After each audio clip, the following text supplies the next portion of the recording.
Minimum trip then for race number 2. We're still in Class 5 company here, though, for the Battery Park Handicap, headed by Acturiot, who's been 4th course and distance on his last 2 starts. Barrier 3 for him, Zach Pert in the saddle. The full bloom back into Class 5 company, where he's 2 from 2.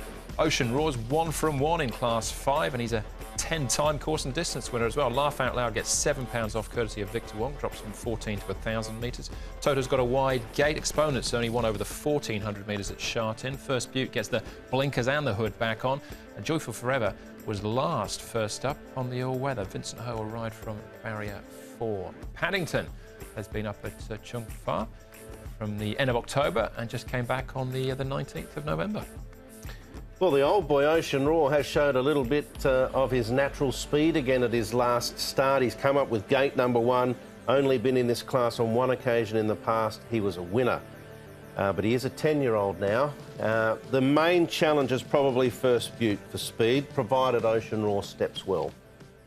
Otalto, we've seen a bit of him this season already, so he's going to come in a really fit horse. He's been going horrible, Paul. Is he going better in the mornings? Yeah, that's why I thought I'd show it. He's going a little bit better. He's pulling a bit. He's going to find it tough from the wide draw, but there is a pick up there a little bit. Okay. He's 5th up now, so he's pretty fit. Exponent's going nicely. Jack Wong on board for this one. So he travels fluently here, and it's not a bad piece from Exponents as well. Back and trip to 1,000 metres for him.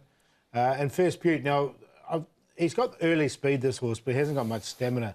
They're putting the blinkers back on. I don't know if that's going to help him or not, but he'll be on the pace for a while. He's got the hood on as well, haven't he? Blinkers and the hood's going back on. Yeah. All right, well, let's start off with Acturiot, who's been pretty consistent on his last couple of starts. There was only 2 starts this season. He's finished 4th both times. Yep, both his wins in this grade, both his wins this course and distance.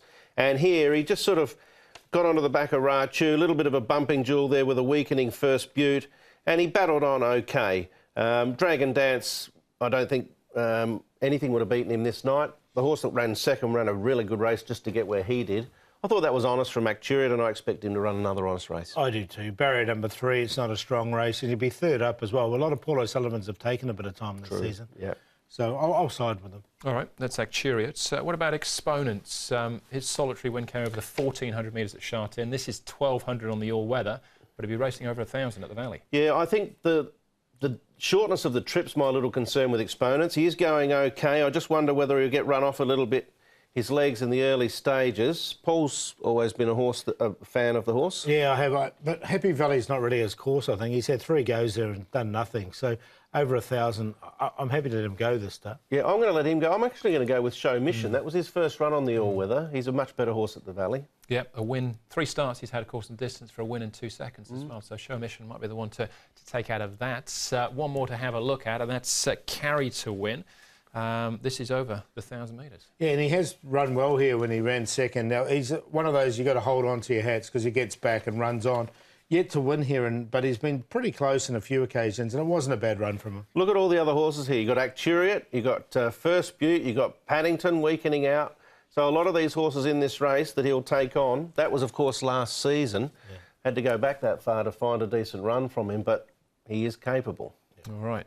Ocean Roar, though, the 10-year-old, the 10-time course and distance winner, is our favourite. Crikey. For his 2nd start in Class 5. He won the last time he was here. Yeah, and obviously people have seen that stats. I've got him in there for 2nd behind Acturiot. I think he's just a little bit more consistent. Ocean Roar, I mean, he's won 10 times. He's a very prolific winner. The only thing is he's a 10-year-old now, but from barrier 1, he's going to get his opportunity. In his last couple of starts, he has shown a bit more vim and vigour.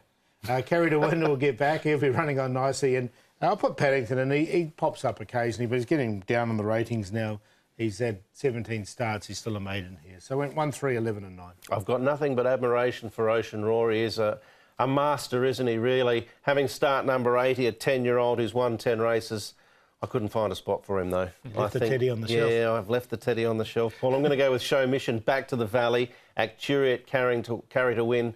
Paddington. I think Ocean Roar will be there, but he's just not finding the line as well as he has done in years gone by. So I'm happy to take the chance with him, but I wish the connections all the best. Absolutely. Yeah, I got Ocean Roar in for 4th spot, but again, we've all seen similar sort of numbers here. 1 to beat 6 for me here in race number 2.